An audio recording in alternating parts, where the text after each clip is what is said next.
I was really looking forward to the summer of 2021 when COVID would be behind us, EV events would be in full swing, and a lot of new models that were planned for 2020 and 2021 would be hitting the road.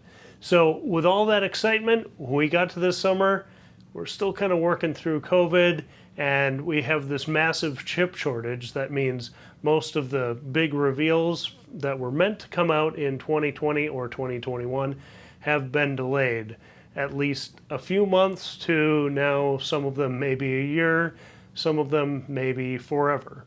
But last Saturday, August 14th, I was able to get up really early and drive down to Rochester, Minnesota for their farmers market and an EV show. It was really exciting to actually get out and see other EV drivers, not just Teslas. It's great to see the Tesla folks, but it's also great to see some of the other vehicles that were down there. And they'd put together a pretty eclectic mix of both individual owners, business owners, as well as dealerships, which was all pretty cool. So in addition to the Tesla owners who brought all of the vehicles except for the new Plaid Model S or the Model X with the Falcon Wing doors, we also had Kia brought e-niro and a representative from the local dealership to talk about that. Ford Mustang Mach-E was there and had a representative there to answer questions. There was a Chevy Bolt that was there that I think belonged to a solar company. And there was another owner who brought a Porsche Taycan and was showing that off, and he may have even given a couple rides, so that's pretty cool. In addition to just cars, there was another person talking about his e-bike and another company local to Rochester that does lawn care service with electric mowers. So that's pretty cool. They weren't selling the mowers, but they do the work with their electric mowers. So nice and quiet and talking up the benefits of that. And something that was really cool about all of us being in the mix together in a fairly confined space is that everyone was going around and looking at the other vehicles, helping people if they had a question about this vehicle or that vehicle, steering them to the person who might know best, but also answering any of the basic questions that we all kind of know in general. I found myself talking a little bit about the Mustang Mach-E and the Kia e-niro, even though I don't own them, and I was generally standing by my Model Y, but it was nice to share what I do know about them and point the people in the right direction and learn a little bit more. And speaking of learn a little bit more, it was nice for me to actually see these vehicles in person. I've seen the Mustang Mach-E a couple times, but have never seen the Kia e-niro in person. So that was cool to see. It's a little smaller than I thought. And I may be taking another trip down to Rochester to test drive that vehicle because it's one I've heard is very efficient and people seem to like it. So I'd love to have some firsthand experience in that. As well as maybe talk to some current owners and see how their experience has been with the car. I find that stuff fascinating. So it was great to be there with the other owners and stakeholders in the EVs and all kind of sharing the love and our information.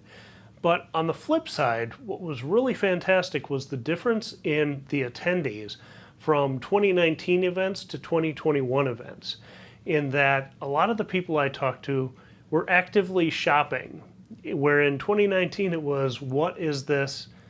What do you mean there's no gas? There seemed to be a really big lack of understanding of what EVs even were. And we got a little bit of that still this year, but I talked to so many people who said, I've got one on order and I just want to see it in person one more time or show a spouse or family member or whatever. And then there were other people who were there to comparison shop who, wanted to look at the differences between the Niro, the Mustang Mach-E, and the Model Y of the people I was talking to. So that was really exciting to see people who were almost ready to make the decision and just wanted to check things out in person.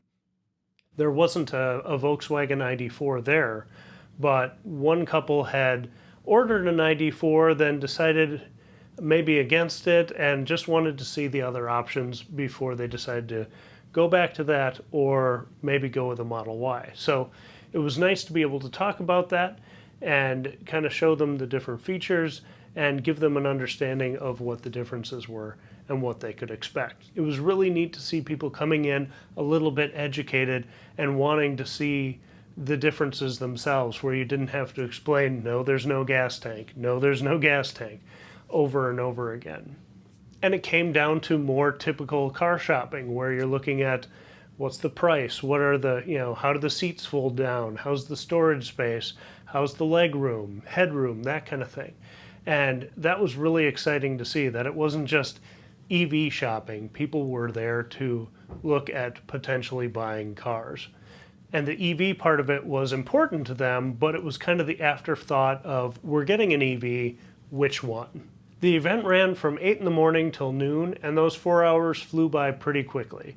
It was great to talk to so many people who are excited about making this switch.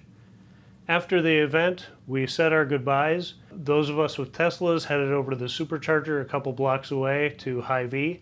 Just going a short distance back home, I didn't really need to charge much at all, but I figured I need to use the restroom and get something to eat. It was about lunchtime, obviously, so ran into Hy-Vee for a couple minutes, came back, car was charged up and done, ready to roll.